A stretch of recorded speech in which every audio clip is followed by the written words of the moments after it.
अस्सलाम वालेकुम नाज़रीन, मैं हूं शाहिद मेतला। आप मेरा डिजिटल चैनल देख रहे हैं। 2-3 दिन से मैं काफ़ी मसरूफ़ था, जिसकी वजह से मैं वीलॉग नहीं कर सका। मेरे पास काफ़ी दिनों से एक ख़बर मौजूद थी तोशा खाना के हवाले से कि क्या इमरान खान साहब नाअहल होने जा रहे हैं या नहीं होने जा रहे।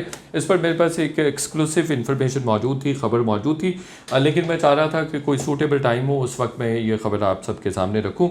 बहरहाल चूँकि जुमे को ये फ़ैसला होने जा रहा है कि इमरान खान साहब डिस्क्वालीफाई होंगे नहीं होंगे, तो इसलिए मैंने सोचा कि मैं फिर जल्दी से वीलॉग कर दूं कि इमरान खान साहब का क्या बनने जा रहा है। एक ऐसा नुक्ता है, एक ऐसा पॉइंट है जिसको सुप्रीम कोर्ट ने, इलेक्शन कमीशन ऑफ पाकिस्तान ने प्रोब करना है। वो नुक्ता मैं आपको बताऊंगा कि वो नुक्ता है जिसके बाद इमरान खान साहब डिस्क्वालीफाई हो सकते हैं। अगर उसमें ECP सेटिस्फाई हो जाता है, एक बारीक सा नुक्ता है, तो फिर इमरान खान साहब डिस्क्वालीफाई नहीं होंगे। बुनियादी तौर पर केस क्या है? केस ये है कि इमरान खान साहब ने तोशा खाने से तहफ़ हासिल किया, उनको मार्केट में बेच दिया, और उन तहफ़ के बदले में जो रकम आई उसको उन्होंने इलेक्शन कमीशन में जो एसेट्स डिक्लेरेशन होता है या गोशवारों माली गोशवारों का फॉर्म होता है उसमें उन्होंने मेंशन नहीं किया, जाहिर नहीं किया।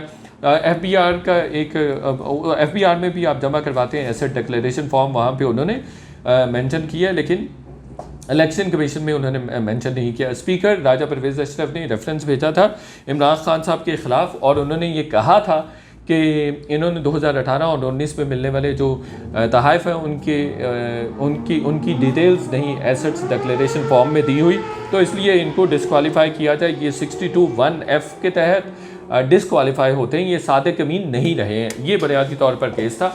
इलेक्शन कमीशन में 2-3 नुक्तों पर बहस हुई, 62(1)(f) पर और 63 पर।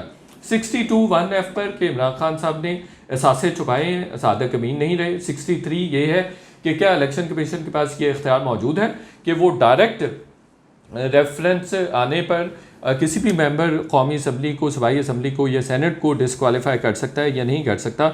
इस पर बहस हुई। 62(1)(f) के हवाले से जो नून लीग के लॉयर थे और अदरवाइज भी सुप्रीम कोर्ट नवाज शरीफ के केस में ये बता भी चुकी है।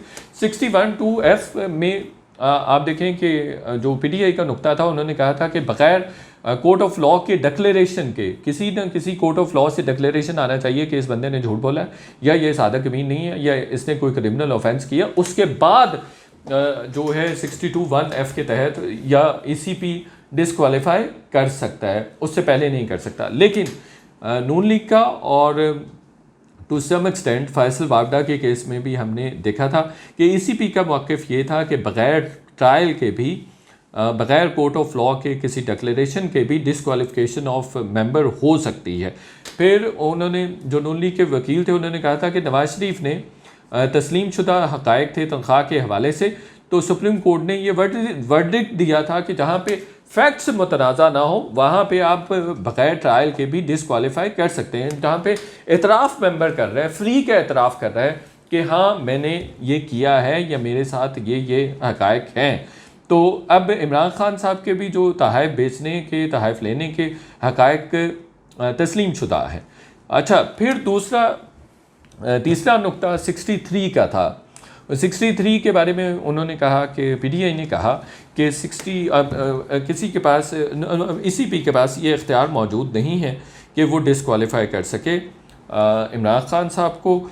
और इसमें मैं आपको बता देता हूँ कि जिस 63(1)(3) क्या कहता है, जो आर्टिकल है कॉन्स्टिट्यूशन का, वो कहता है the election commission shell decide the question with in 90 days from its receipt are deemed to have been received, and if it is of the opinion that the member has become disqualified, he shall cease to be a member and his seat shall become vacant। यानी ये election commission का prerogative है जो कि PTI मानने के लिए तैयार नहीं है। वो डिसाइड करेगा 90 डेज़ में। अगर कोई उसको रिसीव होता है, कोई क्वेश्चन रिसीव होता है डिस्क्वालिफिकेशन से मुताल्लिक किसी भी किस्म का, उसमें 62(1) में काफ़ी सारे हैं कि सादिक अमीन होना चाहिए, कोई क्रिमिनल ऑफेंस नहीं होना चाहिए, 25 साल से कम नहीं होना चाहिए, और इस तरह की काफ़ी सारी। तो कोई question of legality, question of qualification उठता है तो उस पर इलेक्शन कमीशन का प्रेरोगेटिव है जो वो इस्तेमाल करेगा। और इलेक्शन कमीशन भी ये कहता है कि हम डिस्क्वालीफाई कर सकते हैं अकॉर्डिंग टू आर्टिकल 63(1)(3 हम कर सकते हैं। और 62(1)(f) के हवाले से उन्होंने पहले ही ECP ने भी और नून लीग के भी दलाइल मौजूद थे और उसमें सबूत भी मौजूद है। 62(1)(f) के तहत ही फैसल वावडा भी 62(1)(f के तहत ही नवाज शरीफ भी डिसक्वालीफाई हुए हैं। अच्छा, अब पीटीआई कैसे, इमरान खान साहब कैसे डिसक्वालीफाई हो सकते हैं? एक नुक्ता जो मैं आपको बताना चाह रहा हूँ, वो एक्सक्लूसिव खबर है, वो ये है कि जब ईसीबी ने ये पूछा कि कहाँ है वो रकम जो आपने एसेट्स बेचे, तहाइफ बेचे, और बेच के आपने वो एसेट्स डिक्लेरेशन फॉर्म में मेंशन करना था, तो उन्होंने पीटीआई ने एक अकाउंट दे दिया कि इस अकाउंट में 5 करोड़ रुपया मौजूद है और ये तहाइफ गिफ्ट जो तोशा खाना से लिए गए ये वही 5 करोड़ रुपया है।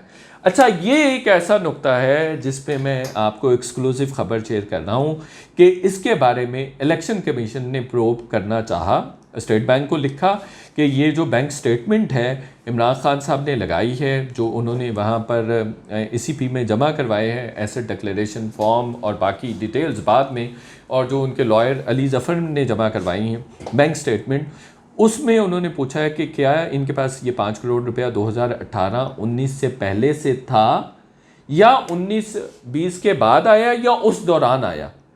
अच्छा, ये भी सवाल बड़ा अहम था जो कि नून लीग ने और उन्होंने भी इलेक्शन कमीशन के मेंबरान ने पूछा कि तहाइफ कितने के बेचे गए, कितनी रकम आई और किस वक्त बेचे गए, ये भी बड़ा इंपॉर्टेंट है। तो सारी बहस इस नुक्ते के इर्द गिर्द घूम रही है कि जो 5 करोड़ रुपए एक अकाउंट में पड़े हुए हैं, वो 5 करोड़ रुपए जो स्पीकर राजा परवेज़ अशरफ ने रेफरेंस भेजा था उसमें मेंशन की हुई तारीखें जो कि 2018 और 19 हैं, उस दौरान में जो तहाइफ बेचे गए थे उस दौरान में वो रकम मौजूद थी, उसके बाद वो रकम आई है, तहाइफ बेचने के बाद वो रकम आई है, चूँकि इमरान खान ने मेंशन नहीं किया हुआ है। और अगर इमरान खान की वो रकम 2018 से पहले से मौजूद हुई तो इमरान खान साहब 100% नाअहल हो जाएंगे, 100%, उनको कोई नहीं बचा सकता। चीफ इलेक्शन कमिश्नर बड़े ऑनेस्ट आदमी हैं, किसी प्रेशर में नहीं आते। किसी और दिन मैं वीडियो करूँगा कि एस्टेब्लिशमेंट किस किस को डिसक्वालीफाई करवाना चाहती थी, लेकिन चीफ इलेक्शन कमिश्नर ने वो नहीं किया था। अच्छा, फिर उसी नुक्ते पर वापस आते हैं। अगर 2018-19 के बाद वो रकम आई हुई है तो फिर भी उस सूरत में भी इलेक्शन कमीशन जायज़ा लेगा कि ये जो मनी ट्रेल है ये तहाइफ के बेचने की सूरत में आई है, चूँकि रसीदें भी उन्होंने जमा नहीं करवाई कि मैंने इतने का ये तोहफ़ा बेचा है और ये रसीदें, उन्होंने रसीदें जमा नहीं करवाई हुई। तो ये भी एक अहम नुक्ता है। तो ये 2-3 जो चीज़ें हैं ये एक ही नुक्ते के इर्द गिर्द घूमती हैं। एक तो रसीदें उन्होंने जमा नहीं करवाई और मेंशन नहीं किया है कि वो उन्होंने तहाइफ कब बेचे हैं और वो पैसे कब आए हैं। फिर वैसे तो इलेक्शन कमीशन के एक मेंबर निसार दुरानी ने यह भी सवाल उठाया था कि जो तहाइफ ख़रीदने के लिए पैसे आए हैं वो कहाँ से आए हैं, वो भी एक अहम सवाल था। खैर, उस पर अली ज़फ़र ने कहा ये आपका डोमेन नहीं है। तो ये बुनियादी तौर पर एक मरकज़ी नुक्ता है जिसके इर्द गिर्द सारी कहानी घूम रही है। स्टेट बैंक से इलेक्शन कमीशन ने रिपोर्ट मांग ली थी, रिपोर्ट आ भी गई है, और अगर स्टेट बैंक ने उनके हक़ में रिपोर्ट दी तो इमरान खान साहब को कोई डिसक्वालीफाई नहीं कर सकता।